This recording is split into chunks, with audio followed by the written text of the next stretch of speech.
Hey everybody, this is Hugh Brownstone for Three Blind Men and an Elephant. I'm here with Claudia. Hi.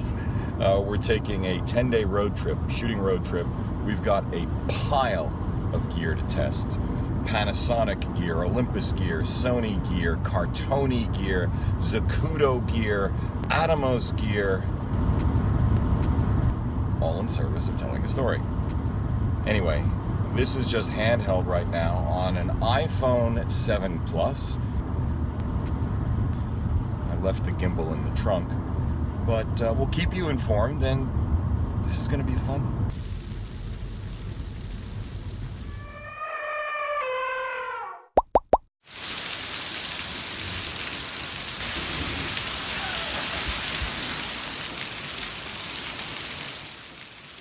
Yeah, it continues like this right through the morning. The weather eventually breaks long enough for us to head over to Cathedral Edge in the White Mountains. I'm getting too old for this. That's just buttery smooth. Unfortunately, it's not particularly breathtaking today.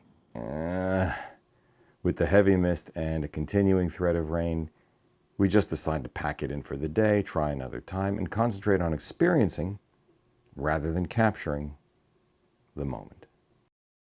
We put the gear back in the car, and with only an iPhone 7 Plus in my pocket, we do a little hiking in the rain.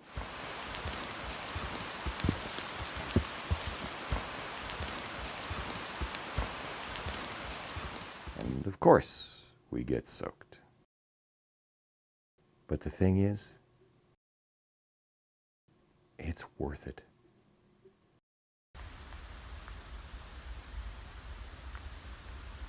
That's just an incredible feeling.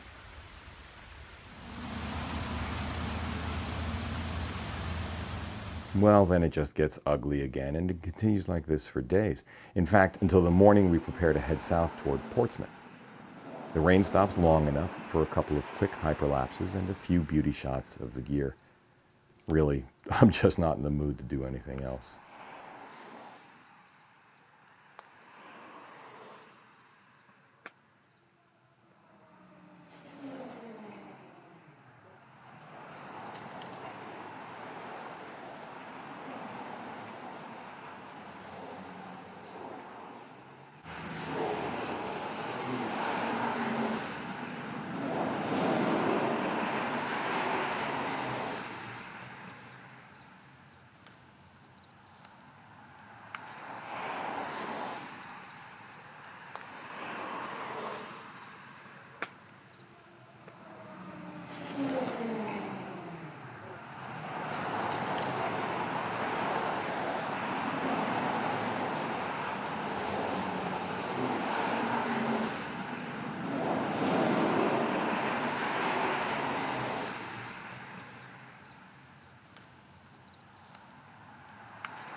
So, with almost relentlessly inappropriate weather, I didn't really want to test loaner gear in the wet. Our ambition was foiled for the first part of this trip, but in our short time between the raindrops, I was able to draw some strong first impressions. We'll have full reviews of individual bits of gear coming in individual episodes, but in the meantime, here's a preview. First, the Cartoni 8 SDS. Now, with its 75mm bowl, smart deployment system legs, pull ring, and newly designed, very clever mid-level spreader, this is the fastest set of sticks to set up or take down I've ever used, while retaining traditional Cartoni virtues of stability, smoothness, payload, and industrial design. I think it's an ideal all-arounder for maxed-out hybrid cameras like the GH5 or smaller interchangeable lens video cameras like the FS5, though at $2,150, it ain't cheap. The little rubber straps that hold the legs together when folded up can be a little fiddly. And I don't know yet how it fares against its nearest competitor, the just announced $2,180 Sochler FSB6 Flowtech. But for now, the 8 SDS is my new favorite video tripod. More to come in another episode. Next, the Zacuto GH5 cage, Gratical HD, and all the bits to make it work. Look, there's just no escaping that when you add up all the Zacuto gear I had with me, you're more than doubling the cost of your GH5 setup, between $1,650 and $1,900 and change for versions of the Gratical and $470 for the GH5 cage alone. Take care of that. And they more than double the weight. But with this said, wow. I finally have two of the most important things the GH5 is missing: a brilliant, fully articulable EVF for outdoor or angled use, and a super solid frame and robust, smooth, and reliable attachments for mounting a 7-inch field monitor recorder or just about anything else. The cage is well designed, with the optional top handle still leaving room for the microphone adapter. The various arms and locking levers are just professional grade. I mean, everything is beautifully machined, weighted, smooth, functional. But there's one thing I'm not sanguine about, and that's how you mount the GH5 inside the cage.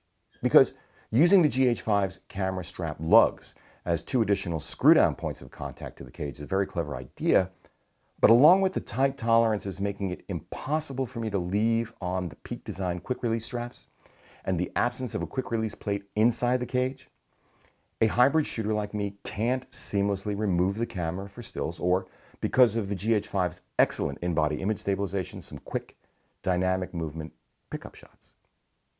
Still, if I could just figure out how to afford it. Well, more coming on the Zacuto kit shortly. Next, the Atomos Ninja Inferno.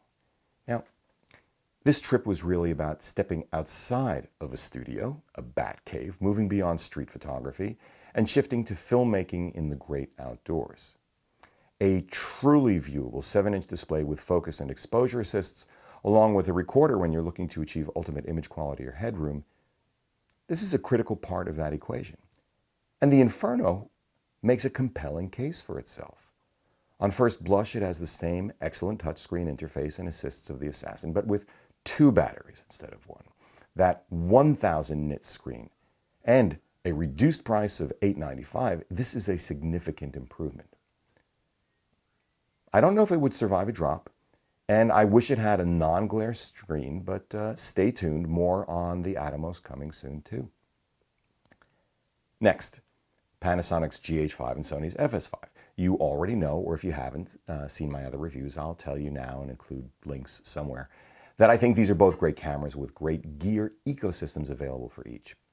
But what really hit me all over again is that the GH5 offers greater flexibility in handling, for me, when used on its own, a much lower entry price, and much less image quality degradation than you might expect, while the FS5 offers much faster out-of-the-box, less fiddly video setup and use, including battery life, a higher initial entry price, and ultimate IQ when paired with its raw capability.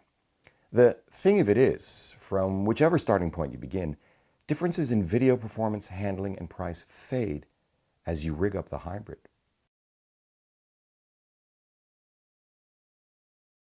Or intensify as you rig up the dedicated video camera alone.